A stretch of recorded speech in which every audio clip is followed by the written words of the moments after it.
Hello students, welcome back to my channel twin physics. আজ আমাদের আলোচনার টপিক ক্লাস 11-এর ছায়াপ্রকাশনী বই থেকে যে সলিউশন সিরিজটা চলছিল তার আজকে সরল দোলগতি অধ্যায় চলছিল আমাদের, সেখান থেকেই #3 আজকে আলোচনা করব 21 থেকে 30 নম্বর প্রশ্ন নিয়ে, অর্থাৎ পরের 10টা প্রশ্ন নিয়ে। সেইখানে যেসব কনসেপ্টগুলো আছে এবং তার সাথে সাথে কীভাবে অ্যাপ্রোচ থাকবে সেই প্রত্যেকটা বিষয়ে কিন্তু চর্চা করব আজকের এই ভিডিওতে। আশা করি তোমরা সবাই ভালো আছো, সুস্থ আছো এবং তার চেয়েও বেশি ইম্পর্ট্যান্ট তোমাদের সেমিস্টার 2 এর এক্সাম 3 মার্চ থেকে, সেটার জন্য প্রিপারেশন ভীষণ ভালো চলছে। এই কামনা নিয়েই আজকের ভিডিওটা শুরু করা। দেখা যাক 21 নম্বর প্রশ্নতে কি বলেছে। সরল দোলকের কার্যকর দৈর্ঘ্য অর্থাৎ ক্যাপিটাল এল এবং তার সাথে সাথে কি বলেছে যে পর্যায়কালের বর্গ অর্থাৎ টি স্কোয়ার, এই দুটোর মধ্যে যে যদি গ্রাফ আমি ড্র করি তাহলে সেই গ্রাফটা কী টাইপের দেখতে হবে, এল টি স্কোয়ার গ্রাফ। প্রথমত এই যে ব্যাপারটা তোমাদের প্র্যাকটিক্যালে থাকে। একটা সরল দোলকের ক্ষেত্রে মানে একটা পেন্ডুলামের ক্ষেত্রে তার কার্যকর দৈর্ঘ্য এবং তার পর্যায়কালের বর্গ এই দুটোর গ্রাফ আঁকতে বলে। এলটি গ্রাফ একটা থাকে, এলটি স্কোয়ার একটা গ্রাফ থাকে, এই দুটোই কিন্তু তোমাদের প্র্যাকটিক্যালে থাকে। তো আশা করছি অধিকাংশ ছাত্রছাত্রীরা এই প্র্যাকটিক্যালটা করেছো। তাহলে চট করেই বলতে পারবে যে এই এলটি স্কোয়ার গ্রাফটা কীরকম দেখতে হয়, স্ট্রেট লাইন। কীরকম দেখতে হয়, স্ট্রেট লাইন। এবং এই গ্রাফের নতি থেকে কী বার করতে বলে, জি বার করতে বলে, অর্থাৎ অভিকর্ষজ ত্বরণ। কী করে বার করবে একটু বলে দিই, তাহলে প্র্যাকটিক্যালের জায়গাটাও তোমাদের একটু পরিষ্কার হয়ে যাবে। দেখো আমরা কিন্তু জানি T equal to 2π√L/g, 2π√L/g। Both side যদি স্কোয়ার করো তাহলে দাঁড়াচ্ছে T square equal to 4π² into L/g। কথাটা বোঝা গেল? এবার যদি এই টোটাল জিনিসটাকে এইভাবে ড্র করো যে তুমি একটা কাজ করলে যে টি স্কোয়ারকে তুমি ওয়াই হিসাবে ট্রিট করলে, ঠিক আছে, করো 4π² এটা, তার সাথে এল। এইটাকে দেখো না এর সাথে কম্প্যারিজন করতে পারবে। ওয়াই ইজিক্যাল টু, এটাকে ওয়াই অক্ষ বরাবর নিলে ওয়াই ইজিক্যাল টু এই তোমার হয়ে গেল mx, y equals to mx, অর্থাৎ এই এলটাকে নেবে এক্স অক্ষ বরাবর। তাহলে এক্স অক্ষ বরাবর কার্যকর দৈর্ঘ্য আর ওয়াই অক্ষ বরাবর পর্যায়কালের বর্গ যদি নেওয়া হয় তাহলে এইটা একটা স্ট্রেট লাইনের equation, y is equal to mx, যার কোনো ছেদিতাংশ নেই, অর্থাৎ মূলবিন্দুগামী একটা সরলরেখা হবে যার নতি থেকে তুমি গ্রাফ থেকে নতি বার করতে জানবে। আশা করি নতি ড্র করতে তো শিখে গেছো, আই হোপ। এবার এই নতি থেকে, নতি তো পেয়ে গেলে, এটা কোথা থেকে পাবে, গ্রাফ থেকে পাবে, ফ্রম গ্রাফ থেকে তুমি নতিটা নির্ণয় করবে, করে পরে সেটা হবে তোমার 4π² জি এর সাথে ইকুয়াল। এবার দরকার তোমার জি, তাহলে জি বার করতে হলে করতে হবে 4π² গ্রাফ থেকে পাওয়া নতি। Is it clear to all? আমি বোঝাতে পারলাম? তাহলে আমরা কোথায় ছিলাম আর কোথায় চলে গেলাম? ঠিক আছে, কোনো ব্যাপার না। এইসব চর্চা করতে করতে এইসব বড় বড় অঙ্ক করতে গিয়ে এইসব ছোট ছোট কাজকর্ম করতে হয়। 21 নম্বর একটা হবে অপশান নাম্বার এ, অর্থাৎ কি বলেছে না তোমার সরল রৈখিক হবে। বোঝাতে পারলাম? আশা করি কোনো সমস্যা থাকার কথা নয়। এর পরের প্রশ্নে আমি ফিরে যাই। পরের প্রশ্নতে বলেছে 22 নম্বর, ভূপৃষ্ঠে একটি সেকেন্ড দোলকের কার্যকর দৈর্ঘ্য কত? সেকেন্ড দোলক মানে আমি আগের ভিডিওগুলোতেও বলেছি যে সেকেন্ড দোলক মানে হচ্ছে যার পর্যায়কাল হচ্ছে বাবা 2 সেকেন্ড। 1 সেকেন্ড না, নামটা সেকেন্ড দোলক হলেও কিন্তু পর্যায়কালটা এর 2 সেকেন্ড। বলছে এর এলটা কত বাবা? দেখা যাক অ্যাপ্রক্সিমেটলি কী পাওয়া যায়। তো আমরা জানি টি ইজিক্যাল টু 2π√L/g। কথাটা ক্লিয়ার হলো? আমার দরকার কিন্তু এল, তাহলে বোথ সাইড আমাকে স্কোয়ার করতে হবে। বোথ সাইড স্কোয়ার করলে এটা হচ্ছে টি স্কোয়ার, এটা হচ্ছে 4π², রুট এলটা এল, রুট জিটা জি। কথাটা ক্লিয়ার হলো? এখান থেকে এল এর মান কি দাঁড়ালো? এল এর মান দাঁড়াচ্ছে জিটি স্কোয়ার 4π²। এটা হলো ব্যাপার। এবার যদি এল এর মানটা আমি নির্ণয় করি, এল ইকুয়ালস টু হবে জি এর মান আমরা 9.80 বসাচ্ছি যেহেতু দেওয়া নেই, টি এর মানটা আমি 2 তার স্কোয়ার বসাবো, আর নিচে দাঁড়াবে 4 আর পাই তার স্কোয়ার। এটা হচ্ছে বিষয়, এটা কেটে যাবে। তো মোটামুটি এটা ওই একের মতন আসার কথা দেখছি আমি। এটা আসবে তোমার 9.8 ডিভাইডেড বাই পাই স্কোয়ার। ওকে, এটা আসছে 0.9929, মানে প্রায় 1 মিটার। প্রায় 1 মিটারটা হচ্ছে সঠিক উত্তর। 0.9929 এত মিটার, মানে হচ্ছে উত্তরটা কত, প্রায় 1 মিটার। প্রায় 1 মিটার। অ্যান্সারটা হচ্ছে অপশান নাম্বার এ। ভালো প্রশ্ন, একটা অসুবিধা নেই। এটা মনে রাখবে যে অলমোস্ট 1 মিটার দৈর্ঘ্যের যদি একটা তুমি দোলক নাও এমনি করে, তারপর তাকে যদি দুলিয়ে দাও তাহলে সেটা সেকেন্ড দোলককে পরিণত হয়ে যায়। আর জিটাও দেখতে হবে অবশ্যই, মোটামুটি অ্যাপ্রক্সিমেটলি সেকেন্ড দোলকে পরিণত হয়ে যায়। আর দোলনটা তোমাকে রাখতে হবে থিটাটা <4 ডিগ্রি, নাহলে তো এটা একটা সরল দোলকেই হবে না, এটা মাথায় রাখতে হবে। অনেকটা দুলিয়ে দিলাম তাহলে তো তার পৌঁছাতে সময় তো লাগবেই, স্বাভাবিক ব্যাপার। নেক্সট, সরল দোলগতি সম্পন্ন কণার সর্বোচ্চ স্থিতিশক্তির অবস্থান ও সর্বোচ্চ গতিশক্তির অবস্থানের মধ্যবর্তী দূরত্বটা কত, এটা হচ্ছে বিষয়। অর্থাৎ সর্বোচ্চ স্থিতিশক্তি সর্বোচ্চ গতিশক্তির অবস্থান। এবার একটু বলি, ভালো করে মন দিয়ে শোনো। সরল দোলগতির যে পজিশনটা, তার গতিপথটাকে এইভাবে নির্ণয় করা যায়। এই মিডিলে হয়ে গেল আমাদের একটা মিন পজিশন, এই পাশে একটা রাইট এক্সট্রিম পজিশন, ডান দিকে একটা এক্সট্রিম পজিশন, সর্বোচ্চ এত দূর যেতে পারে। লেফটে এতটা সর্বোচ্চ পজিশন, লেফটে এত দূর যেতে পারে। মিন পজিশন থেকে সর্বোচ্চ যতটা যেতে পারে তাকে আমরা এ বলি, আর এই দিকেও যতটা যেতে পারে তাকেও আমরা এ বলি। এত দূর কোনো সমস্যা থাকার কথা নয়। কথাটা ক্লিয়ার হলো? সমস্যা কিছু নেই। এরপরে যে বক্তব্যটা সেটা হচ্ছে যে স্থিতিশক্তি স্যার কোথায় শূন্য হয়? তাহলে স্থিতিশক্তি কোথায় শূন্য হয় জানতে হলে স্থিতিশক্তির রাশিমালাটা জানতে হবে। গতিশক্তি কোথায় শূন্য হয় জানতে হলে গতিশক্তির রাশিমালাটা জানতে হবে। স্থিতিশক্তির রাশিমালা হয় ½ m² গতিশক্তির রাশিমালা হয় ½ m² কথাটা ক্লিয়ার হলো? এখন সৌভাগ্যবশত পোটেন্সিয়াল এনার্জি এইখানে শূন্য হয়ে যায়, সর্বোচ্চ বলেছে না, তাহলে এক্স যদি 1 হয়, 1 অর -1, সরি এ অর -এ, যদি এক্স এটা হয় তাহলে এই পোটেন্সিয়াল এনার্জিটা কি হবে? সর্বোচ্চ হবে, ম্যাক্সিমাম হবে। দেখতেই পাচ্ছ, এক্সের জায়গায় তুমি কী বা বসাবে, হয় এ বসাবে বা -এ বসাবে বা 0 বসাবে। তাহলে এখানে যদি 0 বসাও পোটেন্সিয়াল এনার্জি শূন্য হয়ে যাচ্ছে। সেটা জানতে চাইনি, জানতে চেয়েছে পোটেন্সিয়াল এনার্জি সর্বোচ্চ কোথায় হচ্ছে। সর্বোচ্চ কোথায় হচ্ছে না, এক্স যদি +a বা -a, অর্থাৎ এক্সট্রিম পজিশনগুলোতে পোটেন্সিয়াল এনার্জি হয় ম্যাক্সিমাম। পোটেন্সিয়াল এনার্জি আর পোটেন্সিয়াল এনার্জি এখানে জিতে গেল। কথাটা আশা করি ক্লিয়ার হলো? তাহলে কি স্যার মিন পজিশনে কাইনেটিক এনার্জিটা সর্বোচ্চ? মিন পজিশনে, অর্থাৎ এক্সের জায়গাতে তুমি 0 বসাও, এক্সের জায়গায় তুমি যদি 0 বসাও তাহলে হচ্ছে ½ m² এই পার্টটা শূন্য হয়ে যাবে। এই ক্ষেত্রে কাইনেটিক এনার্জিটা হয়ে যাবে কি না, ম্যাক্সিমাম। কথাটা ক্লিয়ার হলো? আশা করি মাথায় ঢুকেছে। অর্থাৎ মিন পজিশনে গতিশক্তি সর্বোচ্চ, ধারের দুটো পজিশনে পোটেন্সিয়াল এনার্জি সর্বোচ্চ। এইটার ঘটনাটা কি একটু বলি, মানে কেন হচ্ছে এই জিনিসটা, কেমন টাইপের একটা লাগছে। ধরো তুমি কোনো একটা স্থান থেকে, ধরো এখান থেকে তুমি একটা বেগ দিয়ে একটা কণাকে ছাড়লে, প্রথমে তো বেগ দিতেই হবে। বেগ দেওয়ার ফলে ও যত এইদিকে এগিয়ে যাবে ওর কিন্তু একটা বাধাদানকারী বল কাজ করবে ওকে মিন পজিশন দিকে আনবার। তাহলে বল যদি ভেতর দিকে কাজ করে তাহলে কিন্তু বেগের যে পরিবর্তনটা সেটা ভেতর দিকে হবে এবং গতিশক্তিটা এইখানটাতে সব থেকে বেশি হবে, কারণ এখানে বেগটাও সবচেয়ে বেশি। কাইনেটিক এনার্জিই শুধু না, বেগটাও কিন্তু এখানে সবচেয়ে বেশি। আর এখানে বেগের মান কিন্তু শূন্য। পোটেন্সিয়াল এনার্জি যেখানে ম্যাক্সিমাম, বেগ সেখানে কিন্তু শূন্য। কেন? কারণ এর পরে যদি বেগটা শূন্য না হতো তা আরও কিছু দূর যেত। বেগ শূন্য মানে এরপরে আর যাচ্ছে না মানেই তো বেগ শূন্য।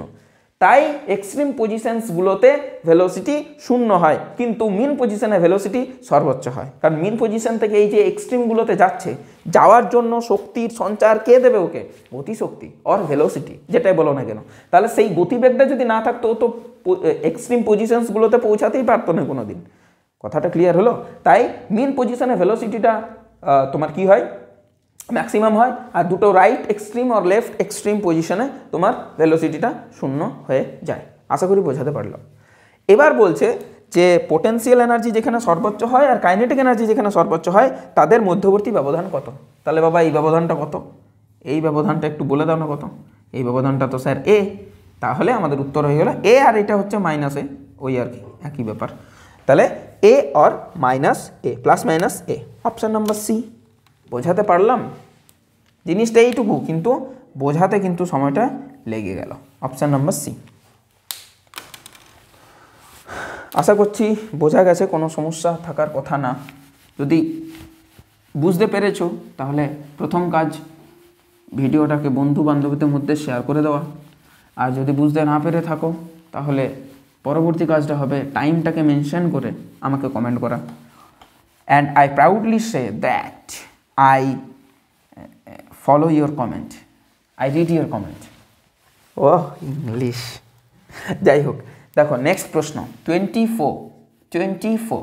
24তে কি বলেছে যে একটি কণার গতির সমীকরণ হলো সমীকরণে ত্বরণটা হচ্ছে -bx।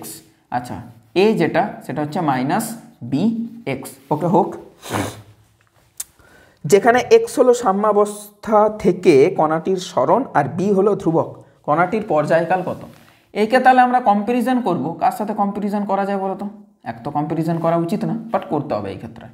একে আমরা কম্প্যারিজন করব a ইকুয়ালস টু -ω² x এর সাথে।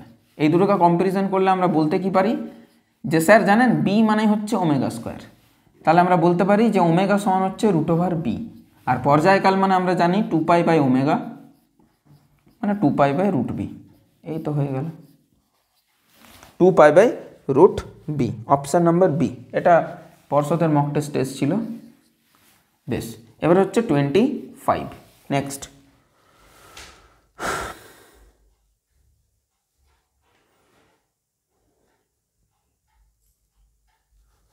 HS 11 2016তে যারা HS দিয়েছে তাদের কি 11-12 একসাথে ছিল নাকি? ও না, এটা তো আমি 11-এর সলিউশন করাচ্ছি। হ্যাঁ ঠিকই তো আছে, ঠিকই আছে, অসুবিধা নেই। 25, হ্যাঁ দেখো 25 কি বলেছে? একটি কণা এই বিস্তার নিয়ে সরল দোলগতি সম্পন্ন করছে, তো করুক, অসুবিধা নেই কোনো। নেক্সট বলেছে সাম্যাবস্থান থেকে যে দূরত্বের গতিশক্তি স্থিতিশক্তি সমান হবে সেটি হলো, আচ্ছা, যে দূরত্বে গতিশক্তি স্থিতিশক্তি সমান হবে, তাহলে potential energy is equal to kinetic energy. Potential এনার্জির যে রাশিমালা ওইখান থেকে পেলাম 12 mω² x², আর কাইনেটিক এনার্জির যা রাশিমালা পেলাম সেটা এখানে বস করাবো, তাহলে 12 mω² a² - x²। এই দুটোকে ইকুয়াল যদি করি 12 mω², 12 mω² কেটে গেল, লেফট সাইডে x², রাইট সাইডে a² - x², তাহলে এখানে হলো 2x², এখানে হলো a², রুট ওভার করে নিলে বোথ সাইড, এখানে √2x, এটা হচ্ছে +-a, তাহলে আমাদের কাছে দাঁড়াচ্ছে x ইজিক্যাল টু +-a/√2। এত হয়ে গেল +-a/√2। আচ্ছা a/√2, আচ্ছা ভ্যালুটা বস করিয়েছে, ঠিক আছে। তাহলে x ইজিক্যাল টু আমাদের যেটা দাঁড়াবে, x ইজিক্যাল টু দাঁড়াবে, বা প্লাস মাইনাস কেন নেবো, এক্সেরও তো +- আসার কথা, ঠিক আছে থাক। তাহলে হবে a/1.414, এটা দেখবে 0.71 আসে ইন্টু a। কথাটা বোঝা গেল? 1/√2 ভ্যালু এটা জানতে হয় অনেক সময়, 0.71। Option number B, option number B এটার সাথে ম্যাচ করে গেল। 25 আমাদের প্রশ্ন সলভড, 20 থেকে 25 অর্থাৎ 5টা প্রশ্ন আমাদের সলভড হয়ে গেল। এরপরে আরও 5টা প্রশ্ন আছে।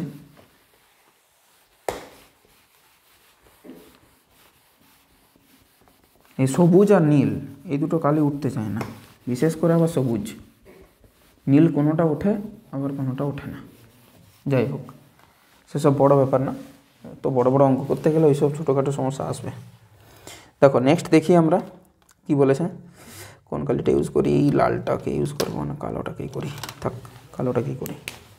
26 নম্বর কি বলেছে? 26 নম্বরের প্রশ্নটা বেশ ভালো এবং ইম্পর্ট্যান্টও বটে। আইটিআই কেন বলছি, IIT 2001। এই প্রশ্নটা কোথায় এসেছিল?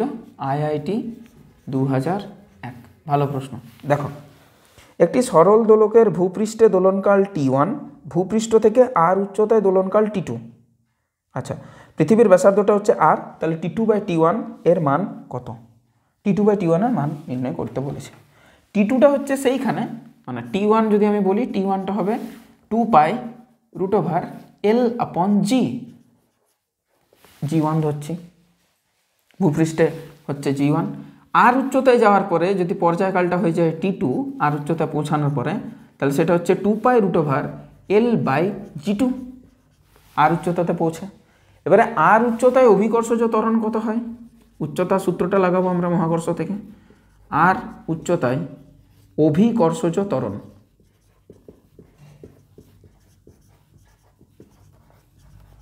G2 হলে G2 সমান কি লিখব? না ভূপৃষ্ঠে যতটা গুণিত 1 - 2h/r, এইচের জায়গাতে আর এর মান বস করাবো, তাহলে ঠিকই আছে। এটা ঠিক নেই, ইচ্ছে করেই করলাম আমি।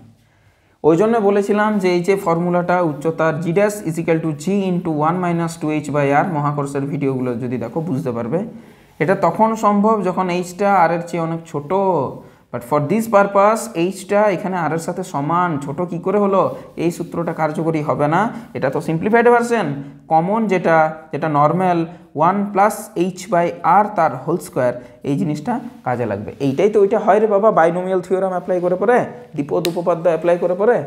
কথাটা ক্লিয়ার হলো, মাথায় ঢুকলো? তাহলে এইটা হচ্ছে বিষয়। তাহলে এই প্রসেসে কিন্তু আমরা এগোবো না। তাহলে g' বা বলতে পারো g2টা আমাদের কাছে হবে, g2টা হবে g1 / 1 + h, এইচের জায়গাতে আর বসাবো, r/r তার হোল স্কোয়ার, অর্থাৎ g1/4। এটা হচ্ছে বিষয়। তাহলে আমাদের কাছে এই সূত্রটা কি দাঁড়িয়ে গেল, যে 2π√L/g1/4টা উপরে চলে গেল। এখন যদি আমি করি যে T1/T2 বার করতে বলেছে যতদূর আমার মনে হচ্ছে, না T2/T1 বলেছে, আমার মনে হওয়াটা ভুল হয়ে গেল। T2/T1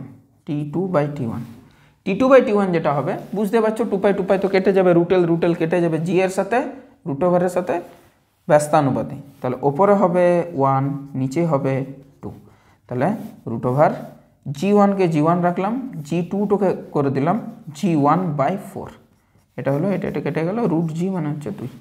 তাহলে T2/T1 এর ভ্যালু হচ্ছে 2 মানে হলো ডি, অপশান নম্বর ডি। ভালো প্রশ্ন দিয়েছে, এটাও কিন্তু খুবই মানে গুরুত্বপূর্ণ, সুন্দর, সহজ, ঠিক আছে একটা বিষয়।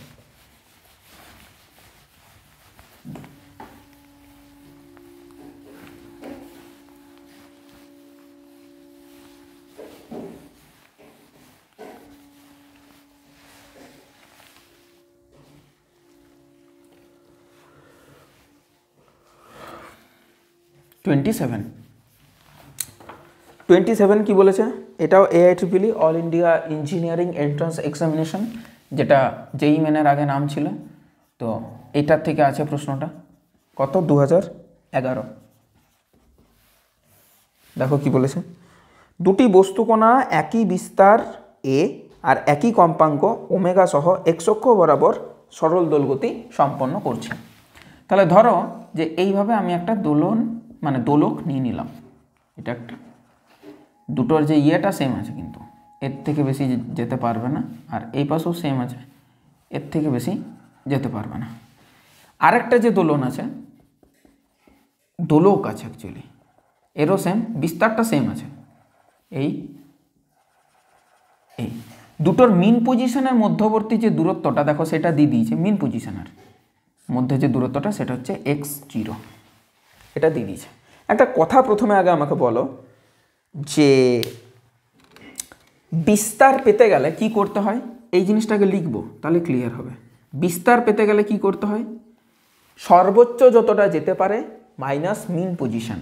আমি যদি বলি এই ধরো এই টোটালটা হচ্ছে এইটা হচ্ছে তোমার 2a, তাই না? এই পাশটা a, এই পাশটা 2a, তাহলে এর বিস্তার কত? 2a। এর বিস্তার হচ্ছে কিন্তু a। কেন? সর্বোচ্চ যেতে পারছে 2a, ম্যাক্সিমাম, মিন পজিশন থেকে সর্বোচ্চ না, ওভারঅলটা। তাহলে বিস্তার মানে হচ্ছে ওভারঅল সর্বোচ্চ যেতে পারে থেকে বিয়োগ করব, ওভারঅল সর্বোচ্চ যেতে পারে এটা থেকে বিয়োগ করব। কাকে বিয়োগ করব? না মিন পজিশন থেকে সর্বোচ্চ কতটা যেতে পারে, বা মাইনাস মিন পজিশন। মিন পজিশনটা কোথায় আছে?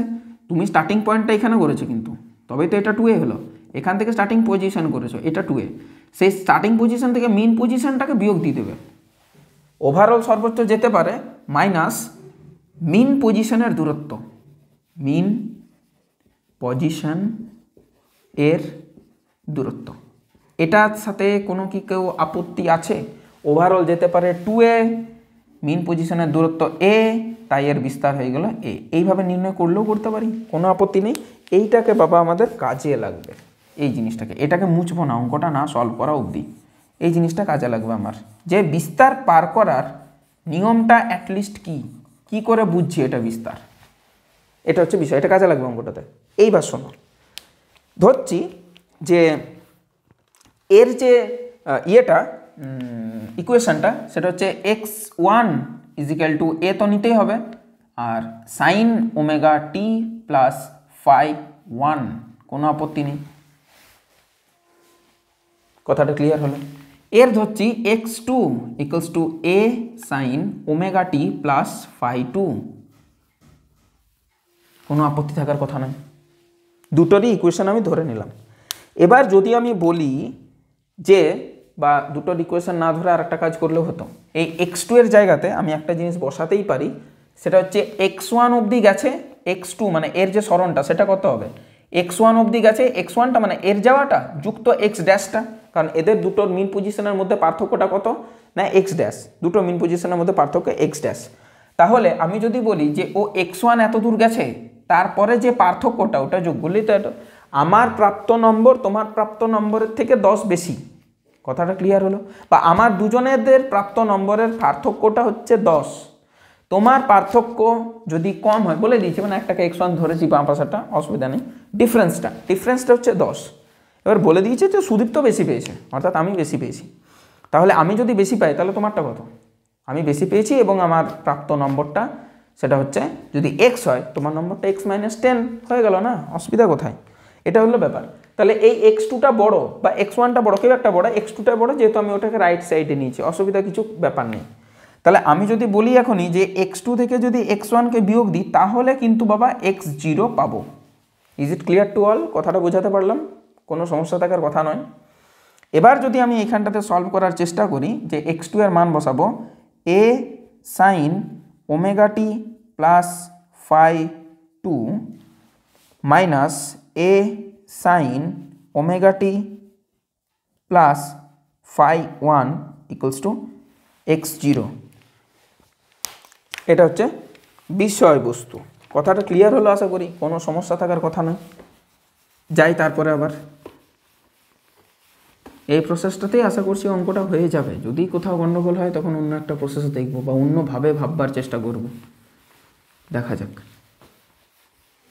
এত দূর তাহলে ক্লিয়ার হয়ে গেল, কোনো সমস্যা নেই। এরপর দেখো, এইটাকে আমাকে সলভ করতে হবে। তাহলে আমি এখান থেকে আসি যে আমরা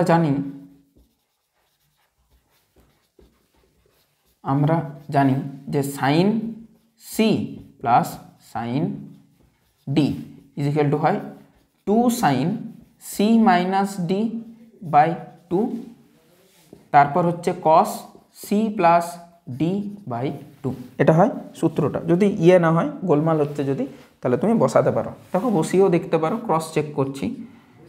2 সাইন সি মাইনাস ডি মানে c/2 মাইনাস d/2। তাহলে সাইন a মাইনাস বি এর সূত্র কি? Sine a cos B minus cos A sine B, sine a cos B minus cos এ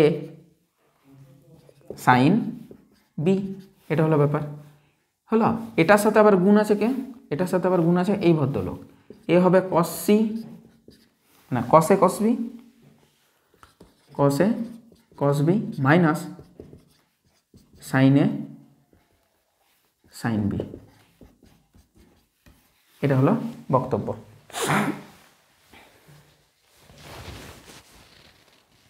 এবার এটা কিছু গন্ডগোল হচ্ছে কি বা এনি চান্স মনে হচ্ছে,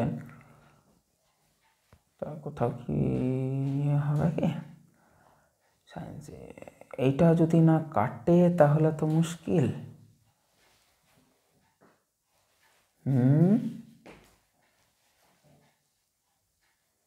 না, এটা তো কাটছে না, এটা তো কাটা যাচ্ছে না। এটা গুণিত এটা এই দুটোর থেকেও কমন যাবে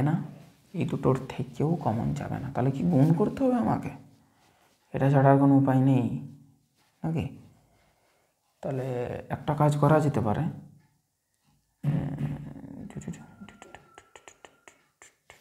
গুণ যদি করতে হয় তাহলে এটার সাথে এটা, এটার সাথে এটা, এটার সাথে এটা যদি গুণ করি সাইন সি বাই টু, এটা 2 হবে। এটা মানে আমি ভাবছিলাম ক্রস চেক করিয়ে দেবো, তো শুরু যখন করিয়েছি তাহলে করিয়ে দিলেও হয়, বাকি তো সূত্র ঠিক আছে, কোনো অসুবিধা নেই। তাহলে sine C by two cos D by two গুণিত এটা cos C by two cos D by two, একটা গুণ, পরের গুণটা minus sine C by two cos D by two sine C by two sine D by two, এটা একটা, আর একটা এটার সাথে এটা, তাহলে হচ্ছে minus cos C by two sine D by two cos C by two cos D by two, এটা আর একটা হচ্ছে মাইনাস মাইনাসে plus cos C by two sine D by two sine C by two sine D by two, এটা। তাহলে কাটছে কোনটা? Sign 3টে কস একটা কাটবে না, সাইন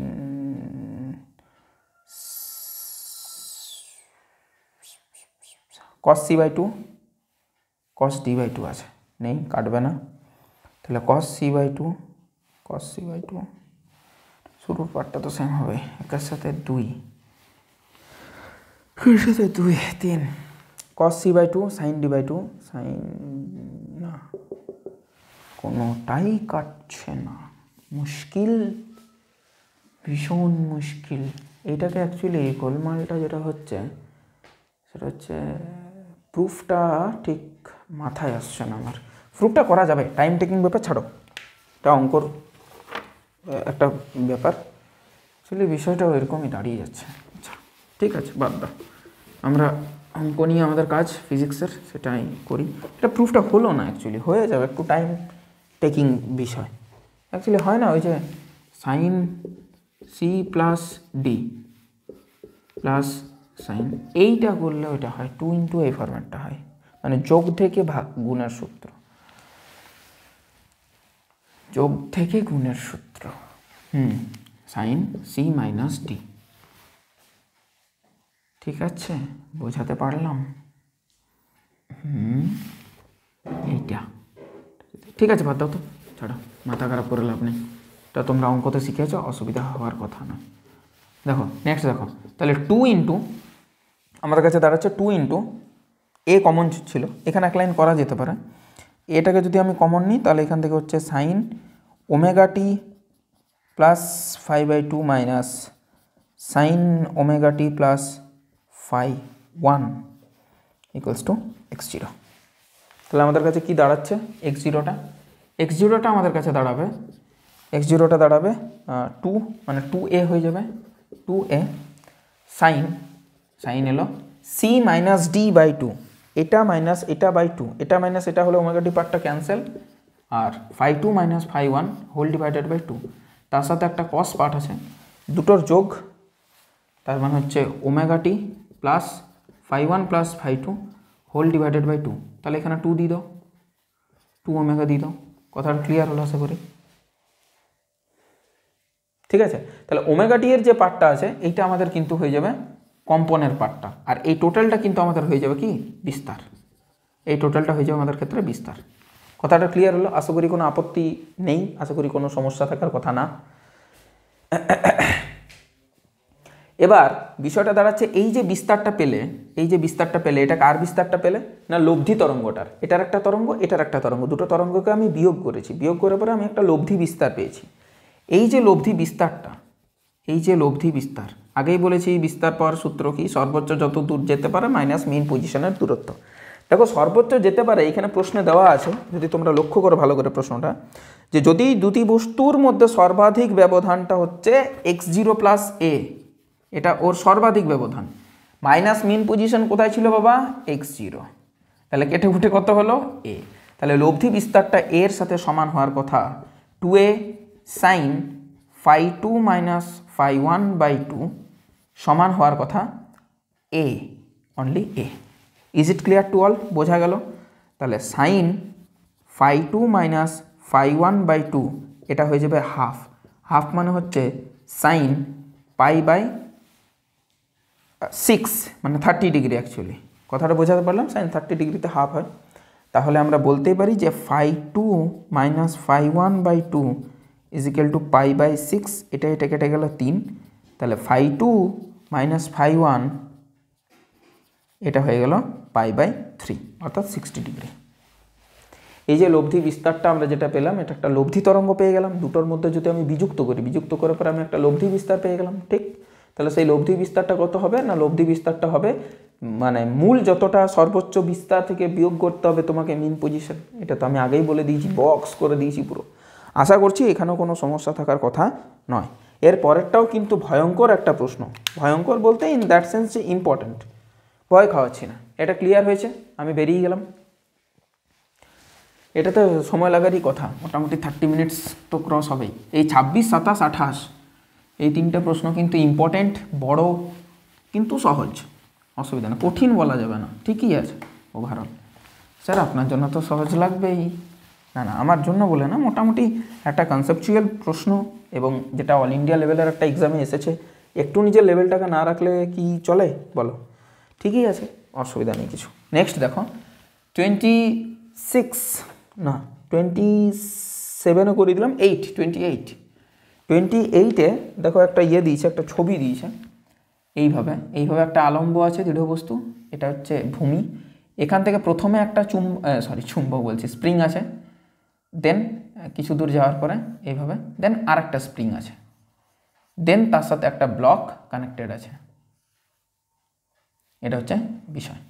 এইটাকে ধরছি K1, মানে ধরছি না, দেওয়া আছে, এটা হচ্ছে K2। এইখানে একটা পয়েন্ট আছে যেটা হচ্ছে P। এই P পয়েন্টটা আর P পয়েন্টের পর্যায়কাল নির্ণয় করতে বলেছে, পর্যায়কাল বলছি আর সরি বিস্তার নির্ণয় করতে বলেছে। P বিন্দুর বিস্তার, M ভর বিশিষ্ট আছে, A বিস্তার সহ সরল দোলগতি সম্পন্ন করছে। একটি ব্লক A বিস্তার সহ সরল দোলগতি সম্পন্ন করছে। আচ্ছা, ব্লকটার যে বিস্তারটা সেটা A দিয়ে দিয়েছে। একটু বোঝার চেষ্টা করো, জিনিসটা একটু বুঝবে ভালো করে। পি যে কাঁপবে, পি এর যে বিস্তারটা হবে, পি এর বিস্তার হবে এই প্রথম স্প্রিংয়ের বিস্তারের সাথে সমান। খেলাটা বোঝার চেষ্টা করো। এই স্প্রিংটা সর্বোচ্চ টেনে টেনে টেনে টেনে হয়তো এত দূর যেতে পারে। আমি একটু ছবিটাকে ছোট করছি, নাহলে আমি আঁকতে পারবো না। এই এই এই এই এই এর বেশি যেতে পারছে না, এখানে P1 চলে এসছে। সাপোজ ধরো এ ফিক্সড হয়ে আছে, এমনি একটা ব্যাপার, তাতেই ওর কি। আর ধরো দুজনেইকেই টানা হয়েছে, এই এই এই পি এত দূর যেতে পারবে, এরপর আবার কিন্তু ও যেতে পারছে, দুজনেই যেতে পারছে, তারপরে আছে এম বস্তুটা। কথাটা ক্লিয়ার হলে একটু বোঝার চেষ্টা করো, এটা পি পজিশন, তাতেই বা ওর কি। অর্থাৎ দ্বিতীয় স্প্রিংটা যে আছে, দ্বিতীয় স্প্রিংটার কারণে ওর বিস্তারে কোনো ইফেক্ট পড়বে না। কথাটা ক্লিয়ার হলো? ওর যে বিস্তার, সেই বিস্তারে কোনো ইফেক্ট পড়বে না। তাহলে বাবা তুমি প্রথম স্প্রিংটার বিস্তার বার করে নাও, এর এটা বার করে নাও, তাহলেই তো কাজ কমপ্লিট হয়ে যায়। সমস্যাটা কোথায়, মানে A1টা বার করে নাও, তাহলেই তো বাবা তোমার পি এর বিস্তার পাওয়া সোজা হয়ে যাবে। একবারই মুছবো বোর্ডটা, আশা করি বোঝাতে পারলাম আমি। যদি বুঝতে না পারো অবশ্যই কমেন্ট সেকশানে কমেন্ট করবে। তাহলে যে প্রথম স্প্রিংটা আছে তার ইয়েটা বিস্তারটাই পি বিন্দুর বিস্তার। এবার আমরা হুকের সূত্র থেকে জানি, হুক এর সূত্র থেকে পাই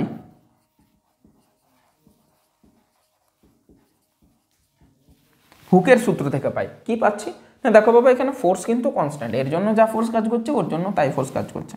তাহলে আমি যদি এফটা বলি তাহলে কি হবে, এফটা K1xও বটে, মানে K1x1 বলছি আমি অ্যাকচুয়ালি, আর এটা K2x2ও বটে।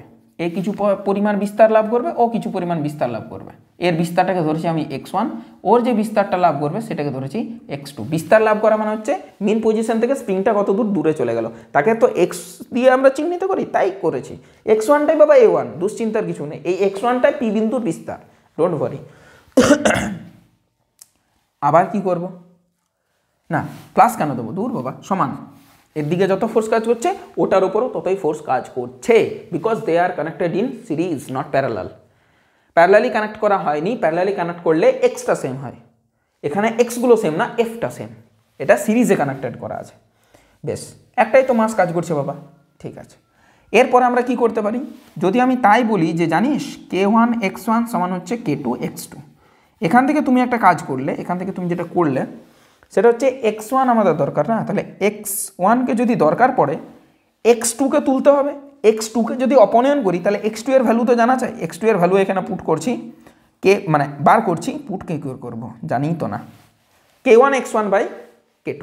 এত দূর অবধি ক্লিয়ার হয়ে গেল, কোনো সমস্যা থাকার কথা না। এবার কি বলেছে, k1 x1 বাই এটা, ঠিক আছে। আর কি করতে পারি, আর করতে পারি তুল্যতা নির্ণয় করব। ধরি তুল্য বল ধ্রুবক কে, তুল্য বল ধ্রুবকটা হচ্ছে কে। মুছতে হবে এই পাশটা একটু, আমাকে একটু এই কালোটা মুছে দেবো, তার যাতে তোমাদের কোনো সমস্যা না হয় আর কাজটাও কমপ্লিট হয়ে যায় আমার। এটা হচ্ছে বিষয়, তুল্য যে বল ধ্রুবক সেটা হচ্ছে আমাদের কে। কথাটা ক্লিয়ার হলো, কোনো সমস্যা থাকার কথা না। এবার আমাকে একটা কথা বলো, এই এফের জায়গাতে আমি কে এক্স ফরম্যাটটা বসাতে পারি, কে এক্স ফরম্যাটটা আমি বসাতে পারি, কোনো সমস্যা থাকার কথা নয়। কে এক্স ফরম্যাটটা বসালে কত কে বসাবো জানি না, কে তুল্য বসাবো, কে তুল্য। আর এক্স কত বসাবো, না স্যার এক্স বসাবেন না, x1 প্লাস x2 বসান, কারণ তুল্য কতটা সরণ ঘটেছে, x1 plus x2। Yes sir, কোনো অসুবিধা নেই, এটা বসাতে পারি। আচ্ছা এটা মানে কি আমি ইয়ে বসাতে পারি,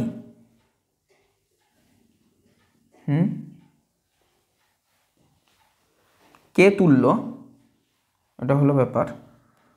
তাহলে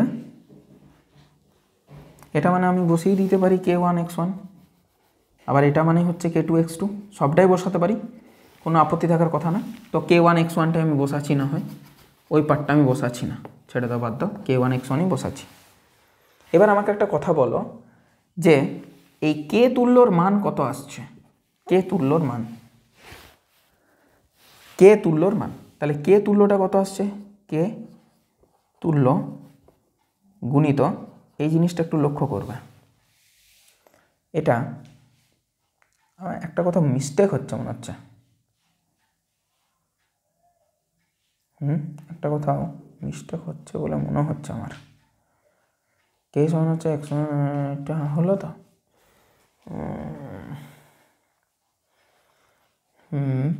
এটা হলো x1 প্লাস x2 হলো, এটা মানেই তো f, হ্যাঁ এটা মানে হচ্ছে f, হ্যাঁ ঠিক আছে, কোনো আপত্তি নেই।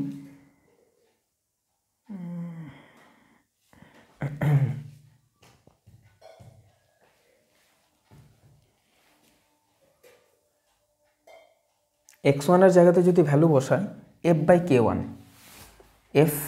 বাই k1, হ্যাঁ এইবার হয়েছে, এইবার ঠিক আছে, এটা মানে f, এটা বলতে পারি, কোনো অসুবিধা নেই। আর x2 এর জায়গায় যদি ভ্যালু বসাই আমি f বাই k2, অবভিয়াসলি তাই হবে, f বাই k2 সমান হচ্ছে f। এবার f তুমি রাইট সাইড লেফট সাইড থেকে কেটে দাও, কে তুল্য তুমি যেটা পাবে, কে তুল্য তুমি যেটা পাচ্ছ সেটা হচ্ছে, কে তুল্য পরে করছি, তার আগে এখানে লসাগুটা করে নিই, k1 k2 হচ্ছে লসাগু, আর k1 প্লাস k2 হচ্ছে এটা মানে 1। তাহলে কে তুল্য আমাদের কাছে দাঁড়াচ্ছে, ওই k1 k2 divided by k1 plus k2। আশা করি এত দূর অবধি কোনো সমস্যা থাকার কথা নয়।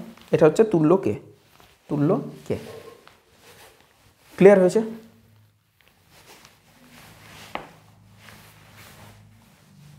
ঠিক আছে, আমাদের দরকার কিন্তু ছিল x2, ঠিক আছে, তাহলে x2 এর যদি আমি এটাকে পুট করি, গোলমেলে সিচুয়েশন হয়ে গেল। আমাদের দরকার কিন্তু x1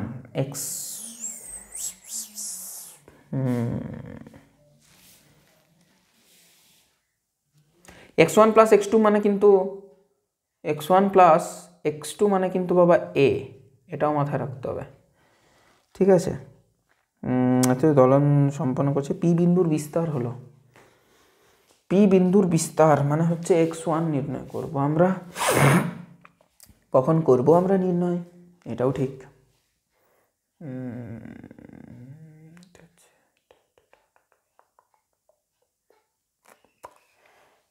k1 k2 by k1 plus k2, থেকে তো বার হচ্ছে না, this is the major problem.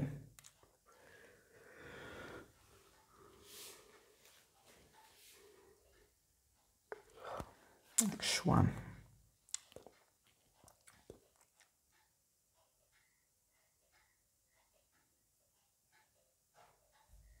K1 এর বিস্তার নির্ণয় করব। আচ্ছা, K1 এর বিস্তার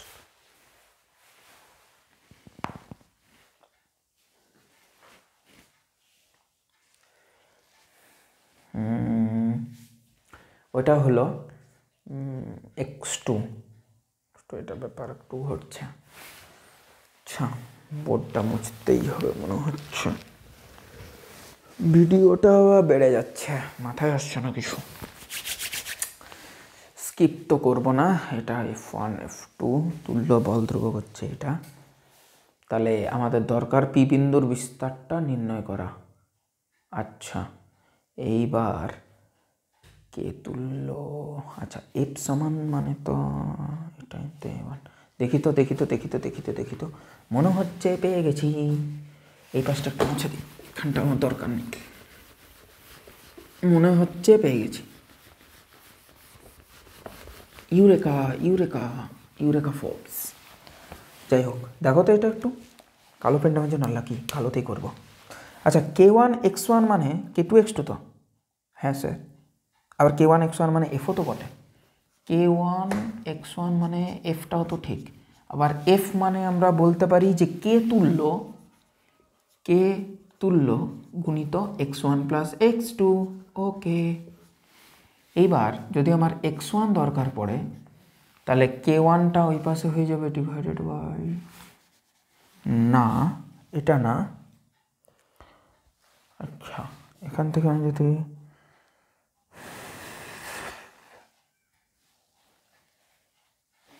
ঠিক আছে, K1 X1টা থাক রাইট সাইডে, K1 X1টা থাক। সঙ্গে হচ্ছে কে তুল্য মানে হচ্ছে K1 K2 by K1 plus K2 হয়ে গেছে। আগেই বলেছি যে X1 প্লাস X2টা আমাদের এক্ষেত্রে এ, মানে লব্ধি বিস্তারটা দিয়ে দিয়েছে। K1 কেটে গেল, X1 is equal to K2A divided by K1 plus K2। Option number D. ভালো প্রশ্ন, এটা আমাদের লাগলো না, এইটুকুটা লাগলো না, এটা লাগলো না। ঠিক আছে, নট নিট। এটা হচ্ছে IIT 2009, এটা IIT 2009। IITর প্রশ্ন একটু যদি না মানে ঘাম ছোটায় তাহলে কি আর হয়? হয়ে গেছে। হ্যাঁ, প্রশ্ন শর্টেড, একটু দেখে নাও পুরো জিনিসটা। 29 নম্বর প্রশ্ন আমি যাই।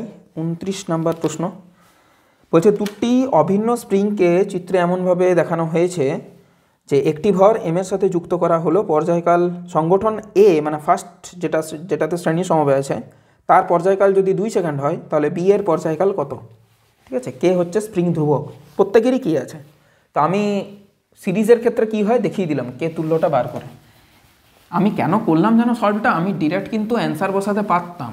মানে এই যে আমি তুল্য বল ধ্রুবক নির্ণয় করলাম, এতে তোমার স্থিতিস্থাপকতার ক্ষেত্রে যে স্প্রিংয়ের অঙ্কগুলো থাকে এটাও ক্লিয়ার হলো। একবার ভেবে দেখো, আমি জোর করছি না ভাবতে, বাট ভেবে দেখো। ওই জন্য কিন্তু আমি এখানে সলভটা ওভারঅল করিয়ে দিলাম। 29। তাহলে আমি আগে বললাম যে সিরিজের ক্ষেত্রে কি হবে, কে সিরিজের ক্ষেত্রে হবে তুল্য ধারকত্ব, যেটা এটা করলাম K1 K2 divided by K1 plus K2। এখন বাবা সৌভাগ্যবশত K1 ও কে, এখন K1 সেটাও কে, K2 সেটাও কে, তাহলে কে তুল্য কত হবে, K series K divided by 2K। এটা কেটে গেল, মানে হচ্ছে K/2। এই সিরিজে এটা হচ্ছে বিষয়। এবার যদি কে প্যারালাল নিই, কে প্যারালালে মনে রাখবে এটা হয়েছে K1 প্লাস K2। তাহলে এখানে K1টাও কে, K2টাও কে, তাহলে হয়ে গেল 2K। এটা ক্লিয়ার হলো। এবং আমরা জানি যে পর্যায়কালের যে রাশিমালাটা হয় যদি স্প্রিং এর ক্ষেত্রে হয় 2π√L/G না M/K। ঠিক আছে, কথাটা বোঝা গেল। এখান থেকে একটা জিনিস তো আমরা শিওর যে T is inversely proportional with √K, এটা বোঝাতে পারলাম আমরা। তাহলে সেকেন্ড কেসটাতে পর্যায়কাল জানতে চেয়েছে, সেকেন্ড কেসটা হচ্ছে প্যারালাল কেস, তাহলে TP, P for parallel, TP for twin physics, divided by T series, এটা হয়ে যাবে রুট ওভার, যেহেতু ওর সাথে উল্টোটা, তাহলে কেএস বাই কেপি, মানে হচ্ছে রুট ওভার কেএস এর মান পেলাম কে বাই 2 আর কেপির মান পেলাম 2k, কে কেটে গেল, 1/4 মানে 1/2, তো টিপির মান হবে টিএস গুণিত 1/2, টিএস কত 2 সেকেন্ড, তাহলে 1/2 মানে হচ্ছে 1 সেকেন্ড, 1 সেকেন্ড হবে। Option number B West Bengal joint 2011, দারুণ প্রশ্ন, ভালো প্রশ্ন, ওয়েস্ট বেঙ্গল জয়েন্ট 2011। এর পরের যে প্রশ্নটা আছে সেটা একেবারে বাচ্চাদের মতো, যে সরল দোলগতি সম্পন্ন একটি কণার সাম্যাবস্থা থেকে সরণ যদি x হয়, কণাটির স্থিতিশক্তি নিচের যেটির সাথে সমানুপাতিক। তো স্থিতিশক্তি বেসিক্যালি যেটা হয় আমরা জানি, স্থিতিশক্তির রাশিমালাটা কি হয়, half M omega square x square, তাহলে এক্স এর কোন ঘাতের সাথেও ইয়ে হচ্ছে 29 হলো 30 নম্বর। পোটেন্সিয়াল এনার্জির যে রাশিমালাটা সেটা হচ্ছে half M omega square x square, তাহলে পোটেন্সিয়াল এনার্জিটা কার সাথে সমানুপাতি, এক্স স্কোয়ারের সাথে সমানুপাতি। Option number C mock test পর্ষদের সেখানে এসেছিল। যাই হোক, এতদূর পর্যন্ত আমাদের ভিডিওটা থাকলো। এর পরের ক্লাসে আমরা চর্চা করব, কিছু একটা করে দেবো, চর্চা করব তোমার ইয়ে নিয়ে, 31 থেকে 30 অবধি করে রাখলাম, 31 থেকে 40 নম্বর প্রশ্ন নিয়ে। বাকি বুঝতে পারলে বন্ধু বান্ধবদের মধ্যে শেয়ার করো, বুঝতে না পারলে টাইম মেনশন করে কমেন্ট করো। দেখাবে নেক্সট ভিডিওতে। টিল দেন পড়াশোনা করতে থাকো, সুস্থ থাকো, ভালো থাকো, টেক কেয়ার।